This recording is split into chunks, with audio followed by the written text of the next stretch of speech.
নিলামে বিক্রি হয়েছে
ধারণা ছিল মোজাটি ৩ থেকে ৪ হাজার ডলারে বিক্রি হতে পারে, কিন্তু নিলাম শুরু হওয়ার পর সেটির দাম পৌঁছে যায় প্রায় ৮,০০০ ডলার, যা বাংলাদেশি মুদ্রায় প্রায় ১০ লাখ টাকা।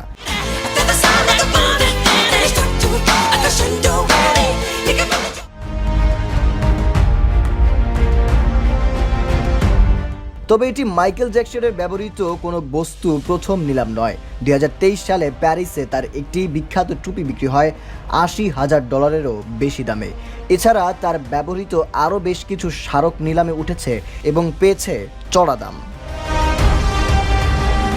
উল্লেখ্য, মাইকেল জ্যাকসন ২০০৯ সালের ২৫ জুন মৃত্যুবরণ করেন মাত্র ৫০ বছর বয়সে, কিন্তু তার প্রভাব, জনপ্রিয়তা এবং ভক্তদের আবেগ এখনও